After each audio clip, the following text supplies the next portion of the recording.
Welcome back to Pixel Focus, tempat mereka kita review kamera HP secara lengkap, detail, dan relevan dengan keseharian. Nah, hari ini gue udah punya di tangan gue Tecno Camon 40. HP itu harganya cuma 2,5 jutaan, tapi tunggu dulu karena besar sensor kameranya setara sama mid-range bahkan flagship beberapa juta di atasnya. Gila ya. Nah guys, karena ukuran sensor yang relatif besar, makanya gue pede sih bawa HP ini kemana-mana ya. Gue cobain banyak banget, dari wide-nya gue cobain, ultra wide-nya, lalu juga videonya, stabilisasinya, cinematic-nya, lalu juga ada fitur flash tap yang pakai AI jepret ya, itu juga cobain. Lalu gue coba bawa ke tempat yang ekstrim gitu, kayak misalnya pagi-pagi banget, subuh, masih gelap banget, gue cobain foto juga. Lalu juga gue coba foto buat sunrise, gue ngezoom juga.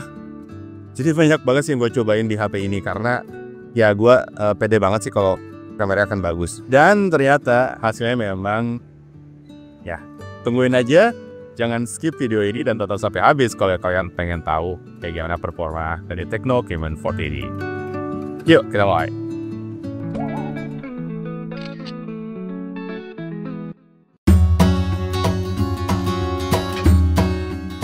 Nah guys, masuk bulan Maret, cuaca udah mulai bersahabat nih. Hujan udah mulai jarang dan langit Bali sore itu pas banget buat jalan ke pantai sambil ngecek kamera HP Tecno Camon 40 ini. Nah guys, ini nanti 30 menitan lagi, bagus banget sih biasanya. Kan golden hour-nya sekitar jam segitu ya. Nanti kita mulai foto-foto pas cahayanya udah lumayan cukup supaya maksimal hasilnya.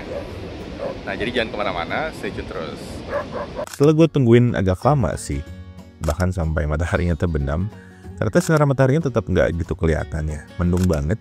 Jadi ya gue balik lagi besoknya, soalnya gue pengen beneran tes kameranya pas kondisi cahaya lagi memadai, supaya kita bisa lihat performance maksimalnya. Nah ini tuh sekitar jam 4.45, 5.15 sore ya, dimana sinar matahari lagi bagus-bagusnya. Dan dari momen pertama gue ambil foto, gue langsung ngerasa, wah buat harga 2,5 jutaan, ini sih nggak main-main. Pas foto pertama, kulit orang langsung muncul natural, warm, tapi nggak terlalu lebay lah ya. Agak sedikit saturated, kalau kena cahaya matahari bisa kayak kemerahan di kulit, tapi masih termasuk cakupan yang natural sih menurut gua. Belum lagi kualitas detailsnya di muka dan di sekitarnya tuh seperti ponsel-ponsel yang beberapa juta di atas ini. Luar biasa. Lalu dynamic range-nya juga oke. Background langit, laut tetap dapat detail, area terang nggak langsung blown out juga. Gua foto orang dari kejauhan, gua pakai digital zoom-nya juga masih termasuk oke nih. Nah coba lihat deh, ini impresif banget ya nih untuk harga segini. Tone warnanya tuh dapet, vibe tropisnya dapet, dipadukan dengan detail yang bahkan sampai pembesaran 2 kali kayak gini pun masih cukup baik. Tapi makin lama gue perhatiin ada satu hal yang gue tangkap sih. HDR-nya kadang terlalu agresif. Transisi dari shadow ke highlights nggak selalu halus. Jadi kadang ada kayak blok-blok warna gitu ya, gradasi warnanya patah terutama di daerah wajah yang terkena sinar dan ada shadows-nya. Atau mungkin bahasa gampangnya sih kelihatan belang. Jadi kulitnya aslinya nggak belang, di foto jadi kelihatan agak belang. Yo guys, ini gue lagi nyobain Full HD 30 fps di Tecno Camon 40. Nah, di Tecno Camon 40 ini dynamic range sebenarnya udah lumayan oke ya untuk HP harga segini. Misalnya nih, kalau gue balikin ke sini, memang sih hilang. Tapi perlu diingat itu lagi terang-terang banget. Terangnya pakai banget ya, ini sampai silau nih gue juga. Nah, saking terang ya wajar ya kalau dynamic range segitu. Namanya juga HP 2 jutaan kan. Tapi untuk stabilisasi dan segala macem, selama kita di Full HD, menurut gue udah lumayan oke ya. Ini gue jalan biasa kayak gini, dengan pace yang agak cepet sebenarnya tuh. Tapi masih terbilang stabil sih menurut gue. Tapi tetap nanti gue akan lihat di layar monitor seperti apa hasilnya ya.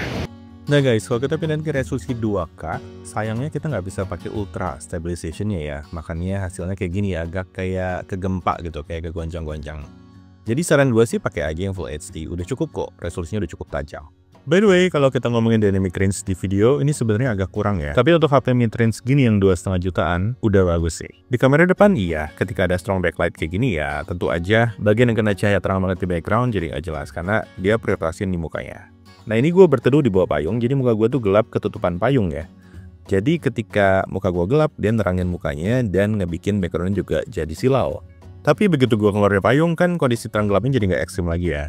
Nah ini rekaman videonya juga jadi lebih balance. Dan definisi foto sih jauh lebih bagus daripada di video. Ini bisa kalian lihat sendiri, gua selfie ngadep belakang yang strong backlight kayak gini masih bagus. Gua foto matahari langsung masih bagus. Bahkan ultrawide-nya pun termasuk bagus ya, walaupun menurut gua agak kurang tajam. Tapi kalau dilihat dynamic range-nya ini lumayan mirip sama kamera utamanya.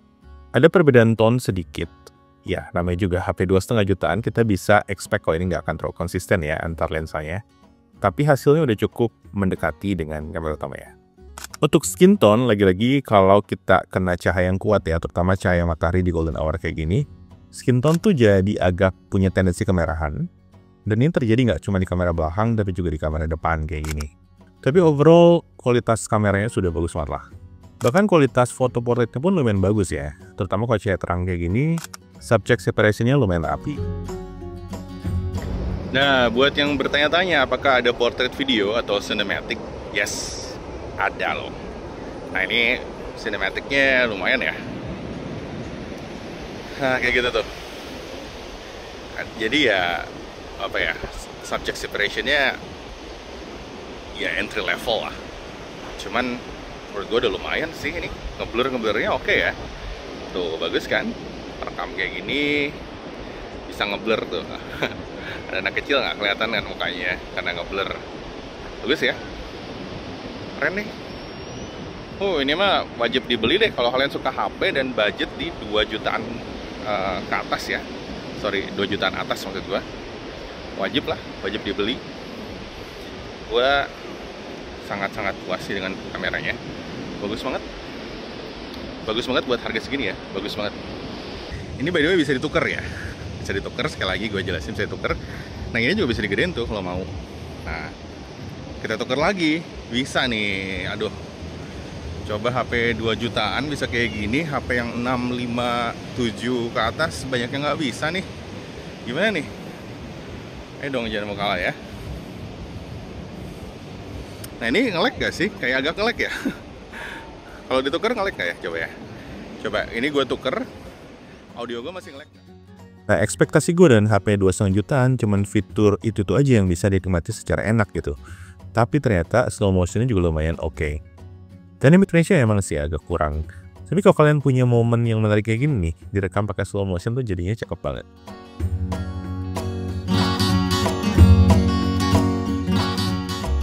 Lalu kemampuan zoom videonya pun cukup menarik nih. Dia bisa ngezoom sampai maksimum 10 kali loh, kayak mid range. Hasil zoomnya di 10x ya nggak bagus ya, masih bisa kepake but just for fun. Dimundurin dikit ke 5 kali udah lebih tajam, tapi menurut gue sih lebih baik stay di 1 kali atau 2 kali aja maksimal ya. Nah zoom digital di 2 kali ini menurut gue sih kepake banget ya, masih lumayan cakep gitu footage-nya. Lalu untuk fotonya sendiri bisa zoom maksimal sampai 15 kali. Nah hasil zoom 2 kali tuh lumayan tajam, masih usable banget. Bahkan kalau kita zoom ke 5 kali itu sebenarnya masih lumayan enak dilihat ya, selama kita nggak memperbesar gambarnya. Nah, kalau zoom 10 kali kayak gini nih, detailsnya banyak yang hilang, dan banyak yang menganggap ini udah nggak ada gunanya ya. Tapi menurut gue ada gunanya sih, kan bisa ngasih contextual awareness, jadi semacam kesadaran tentang ruang, tentang berapa jumlah orang di kejauhan itu, lagi apa interaksi di antara mereka gitu ya. Dan ini kan kadang nggak kelihatan kalau kita nggak ngezoom. Overall gue puas deh dengan performa Tecno Camon 40 di pantai kali ini. Jadi saatnya gue santai, minum air kelapa, gue mau jelasin specs-nya.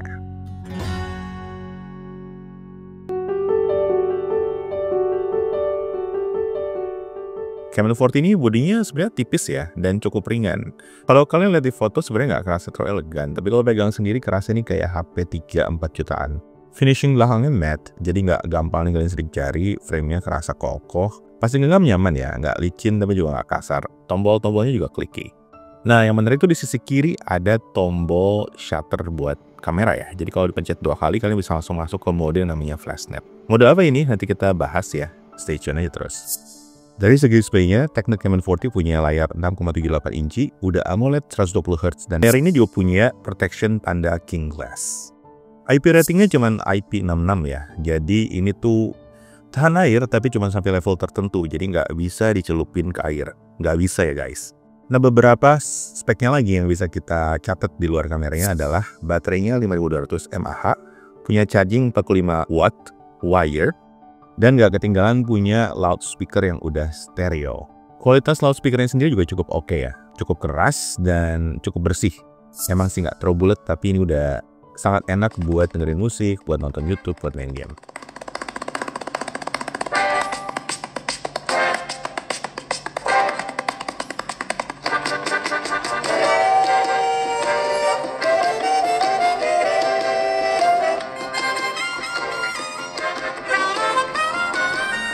Nah, masuk ke specs kameranya. Yang paling jadi sorotan adalah kamera utama yang punya sensor 1/1,56 inci. Ukuran sensor yang sangat sering dipakai di HP mid-range dan juga di beberapa flagship belasan juta loh. Kamera utamanya juga punya PDAF dan OIS. Lalu ultrawide-nya ada di 8 megapiksel dan ini sebenarnya nggak terlalu jadi sorotan lah ya. Lalu juga ada selfie kamera dengan resolusi 32 megapiksel dengan angle yang cukup wide.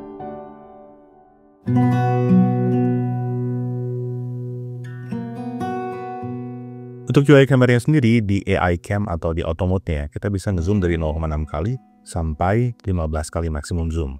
Di sini kita juga bisa pakai beberapa color profile ya, seperti standard, bright, common yang masing-masing punya karakter warna tersendiri.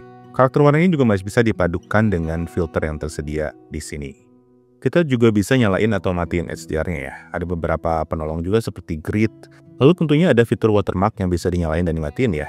Kalau kita nyalain, kita bisa pilih mau pakai date and time, mau pakai lokasi atau enggak, dan sebagainya.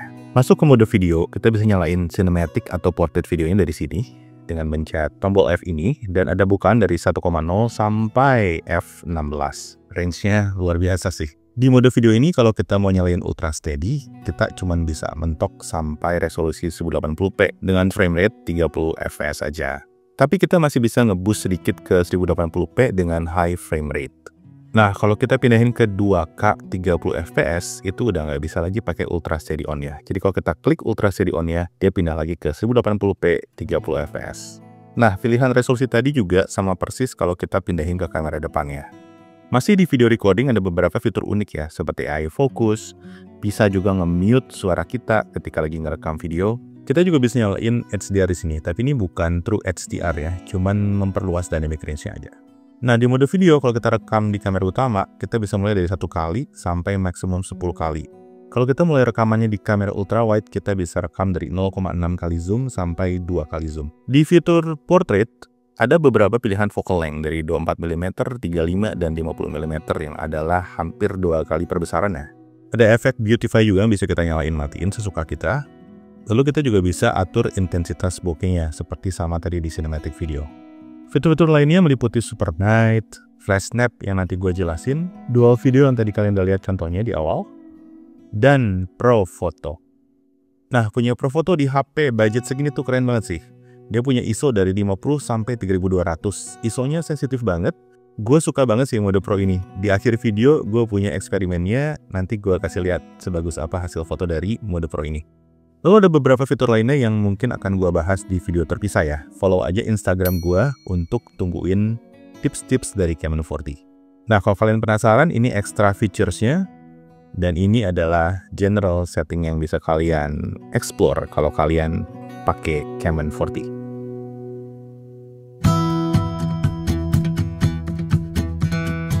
Nah guys, it's time for low light testing ya. Jadi di keadaan low light, gue cukup terkesan sih karena fotonya tetap terang walau kita nggak pakai flash. Dan ini belum pakai super night mode ya, masih pakai mode autonya aja. Waktu motret area semi outdoor dengan lampu gantung, cahaya jalan, jadi masih lumayan terang tapi nggak terlalu terang gitu ya. Tone-nya tetap dapet.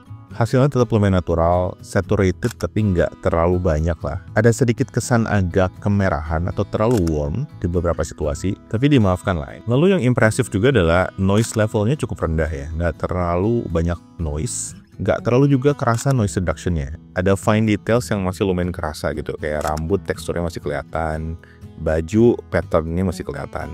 Bahkan di tempat yang cukup challenging kayak gini, di mana banyak lampu-lampu terang yang berbagai warna, white balance-nya masih bekerja dengan cukup baik. Dan dynamic range-nya cukup impresif sih. Highlights tetap recover, shadows juga nggak crush. Nah, coba kalian lihat nih, situasinya sebenarnya lumayan challenging kayak gini, banyak lampu-lampu terang, lalu juga warna-warni yang berbeda gitu ya. Biasanya kalau kayak gitu tuh HP mahal pun susah sih nangkep sesuatu yang bagus atau akurat. Tapi menurut gua hasil dari Tecno Camon 40 ini, even di kondisi challenging kayak gini udah very good.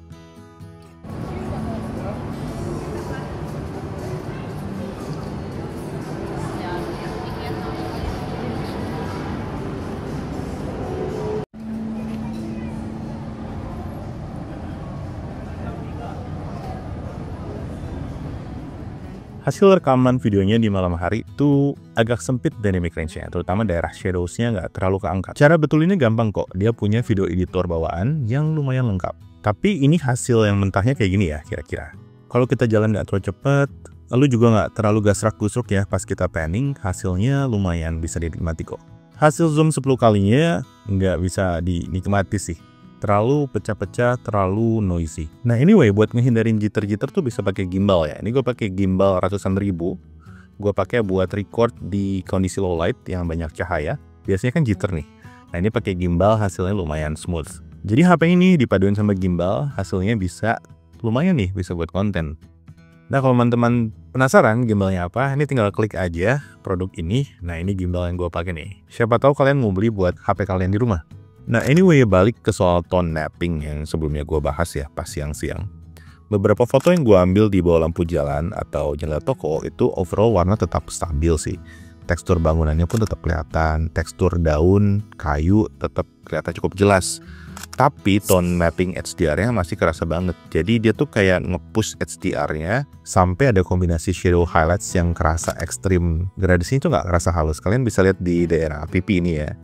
Kerasa kan ya? Ada gradasi atau pergeseran terang ke gelap di kulit yang bikin kulit kelihatan belang. Padahal aslinya sih nggak belang. Selain itu ternyata mode portraitnya tuh nggak terlalu bekerja baik kalau kondisi cahayanya kurang. Misalnya di sini gue udah aktifin mode portrait dan udah gue atur bokehnya juga ya. Tapi ternyata bokehnya tuh nggak ke-trigger karena mungkin belakangnya terlalu rame dan juga kondisinya terlalu low light. Jadi kalau mode portrait di low light cukuplah dari jarak yang lumayan dekat aja, lalu backgroundnya juga jangan terlalu ramai. Dan cari cahaya yang cukup. Hasilnya oke kok kalau cahayanya cukup kayak gini.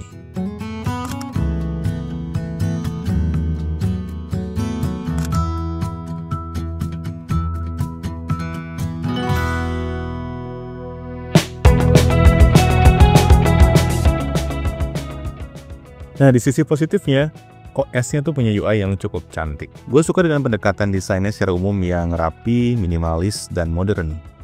Ada fitur-fitur AI yang bisa kita andalin di sini, dari Ella Voice, Ella Smart Touch, Call Assistant, Translation Assistant, dan lain-lain sebagainya. Nah, satu yang paling gue suka adalah AI Note ya, karena di sini gue bisa membuat sketsa dari suatu gambar, nanti AI-nya bakal generate stylized images dari gambar tersebut. Nah, nggak perlu jago gambar kok. Ini kan gambar ngasal juga ya. Dia bisa ubah menjadi gambar AI yang kelihatan menarik. Gambarnya juga bisa kita ubah-ubah dan kita generate ulang di berbagai art style. Kalau nggak suka, kalian juga bisa refresh, nanti dia bikin gambar yang baru. Nah, gambar ini tentunya bisa di-download. Nah, banyak banget fitur AI-nya sebenarnya. Tapi yang juga gua suka banget tuh adalah eraser-nya. Eraser ini nggak ketemu di menu sini ya. Harus dari album, klik edit foto, nanti ada yang namanya AI Studio. Di sini ada namanya AI Eraser. Nah, ini tuh bisa erase, mirip kayak si HP yang itu tuh. Emang sih mungkin kualitasnya belum sebagus itu ya. Tapi ini udah luar biasa sih. Kalau dibandingin sama buah-buahan, masa HP 2 jutaan bisa kayak gini AI-nya ya? Keren banget ya. Lalu nggak ketinggalan juga ada yang namanya AI Extender. Jadi kita bisa nge-extend picture-nya. Nah, kayak gini nih. Gue pengen bikin gambarnya lebih luas lagi. Gue tinggal extend aja.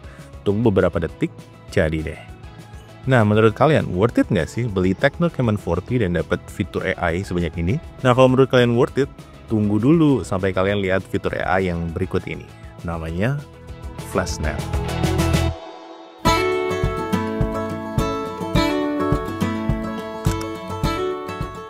Nah, sore ini gue mood banget ke lapangan renang ya. Di sini tuh banyak orang lagi olahraga sebenarnya. Perfect time buat gue coba Flash Snap. Jadi Flash Snap ini semacam fitur auto capture yang cerdas. Jadi dia bisa nangkep foto sendiri. AI-nya bakal ngejepretin kameranya buat kalian. Dan kalau dia deteksi ada aksi yang eksplosif gitu ya, kamera bakal langsung motret sendiri. Lihat nih, keren banget ya, orang lagi main basket, dia nangkep pas lagi layoutnya. Nah lalu gue juga coba ini, gue lagi loncat, dia berhasil nangkep pas gue lagi di posisi paling atas. Lagi seru-serunya dia jepret, hasilnya pun tajam. Nah tapi ada tapinya ya, fast tap ini nggak jalan kalau kejauhan subjeknya, dan kalau nggak ada aksi yang eksplosif. Misalnya cuma lari doang, nggak sambil loncat, nggak sambil ngapain gitu. Biasanya dia nggak akan trigger. Jadi harus deket dan harus ada aksi eksplosif. Nah, gue juga ngetes makronya ya. Gue tes makronya pakai ultrawide-nya dulu, karena kalau gue pencet mode makro di menunya, dia sebenarnya pakai kamera ultrawide buat nangkep makronya. Kalau mode makro aktif, kita bisa foto dari deket banget. Tapi setelah gue jepret, gue cek hasilnya tuh sebenarnya agak soft dan nggak terlalu detail. Ya wajar ya, karena kamera ultrawide itu emang nggak terlalu bagus kayak kamera utamanya. Nah, jadi kalau gue pribadi, gue mendingan foto makro pakai kamera utamanya, lalu gue zoom digital 2 kali, lalu hasilnya gue crop in lagi supaya lebih ngezoom. Hasilnya kayak gini. Kelihatan ya, foto pakai kamera utama malah lebih tajam, bisa lebih deket, dan masih lebih bersih dari noise dibandingin kalau pakai ultrawide tadi di mode makro. Nah ini cinematic videonya ya, ini bokeh video di Canon 40. Hasilnya lumayan. Nah, gue kelupaan cinematic pakai kamera belakang nih. Jadi gue tes juga cinematic pakai kamera belakang. Hasilnya lumayan bagus, tajam dengan separasi yang oke juga. Lalu walaupun rada nggak smooth ya pas panning, tapi udah lumayan oke lah. Nah, yang jadi isu adalah ketika subjeknya membelakangi kamera ya. Nah, nggak kedetek tuh sebagai subjek dan bokehnya hilang. Kalau subjeknya balik lagi ngadep ke kamera, bokehnya aktif lagi dengan sendirinya. Jadi supaya cinematic ini bisa dipakai ya subjeknya ngadep ke kamera terus ya. Usahakan angle kameranya di depan subjeknya. Anyway guys, jangan kemana dulu, ada satu segmen lagi di mana gua mau ajak kalian lihat sunrise yang indah banget di Pantai Sanur.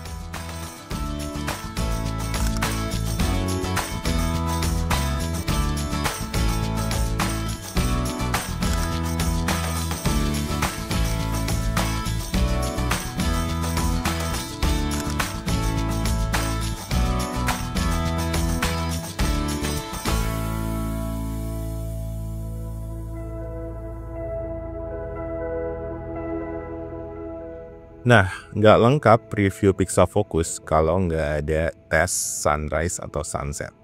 Kenapa sih gue suka banget ngetes sunrise? Pertama, gue suka lihat sunrise, dan gue biasanya jalan pagi-pagi sebelum matahari terbit. Dan gue selalu bawa HP gitu kan ya. Jadi ya sambil gue foto-foto juga gitu. Nah ini tuh 30 menitan sebelum sunrise, masih gelap banget. Cuma ketika gue coba mode autonya, hasilnya udah lumayan. Nah mode autonya aja lumayan kayak gini ya. Gimana night mode-nya? Jadi gue cobain super night mode-nya di kondisi yang sangat gelap kayak gini, dan hasilnya cukup terang ya. Detailnya a bit soft, cuman hasilnya sih menurut gue udah sangat memuaskan lah. Bahkan gue menemukan beberapa HP yang lebih mahal beberapa juta tuh nggak bisa lah kayak gini. Tapi Canon 40 bisa. Nah, saking gue impress sama super night mode-nya, gue juga harus memuji sih bahwa shadows-nya tuh nggak terlalu gelap ya. Berhasil keangkat sampai tingkat yang kita bisa lihat detail muka orang. Jadi orangnya tuh nggak cuma siluet, tapi masih kelihatan beberapa features dari mukanya. Nah, akhirnya matahari mulai muncul ya. Dan ini tuh gradasinya bagus banget sih aslinya. Nah, yang gue tangkap pakai Canon 40 ini yang kalian lihat sekarang, ini hasilnya tuh sebenarnya lumayan mendekati. Ada beberapa gradasi warna yang tentunya kurang akurat, tapi HP-HP yang flagship pun nggak perfect. Jadi ini tuh dimaafkan banget. Yang penting tuh feel-nya dapet ya. Feel dari warm ke violet sky-nya tuh dapet. Lalu area terang gelapnya lumayan detail. Lalu fokusnya masih termasuk tajam menurut gua. Tapi kita bisa enhance kualitas ini kalau kita pakai mode Pro. Nah, di sini gue sekalian coba mode Pro-nya ya. Di mode Pro ini yang gue suka adalah kalau ISO-nya gue ganti sedikit, kerasa perbedaannya sedikit-sedikit ya. Jadi gampang buat gue milih ISO tertentu gitu. Dan ketika gue set ke ISO yang agak tinggi pun, hasilnya tuh ternyata bersih ya, noise-nya minim.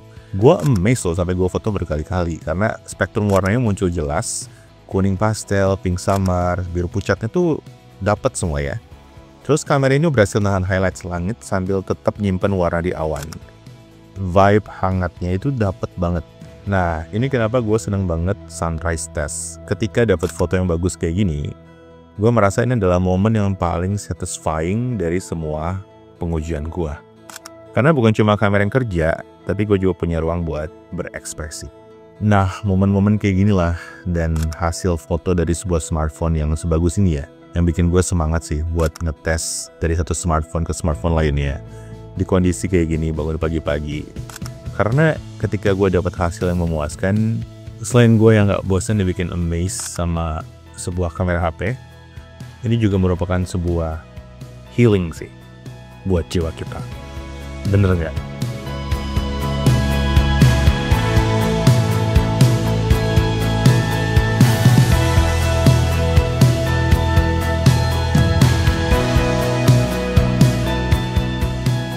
Nah guys, segitu dulu yang bisa gue review untuk Tecno Camon 40 kali ini. Gue harap kalian menikmati semua foto-foto dan video yang udah gue ambil pakai HP ini ya. Ponselnya emang nggak biasa, harganya cuma 2,5 jutaan, tapi kualitas kameranya luar biasa. Nah anyway guys, sebelum gua pamit, jangan lupa ya untuk ikutan giveaway di Instagram gua. Lalu juga jangan lupa like, subscribe ke channelnya kalau belum, dan guna nyalain loncengnya ya, supaya nggak ketinggalan video-video semacam ini untuk kedepannya. Nah, akhirnya gua Ben dari Bali, gua pamit dulu, sampai jumpa di video berikutnya. Bye.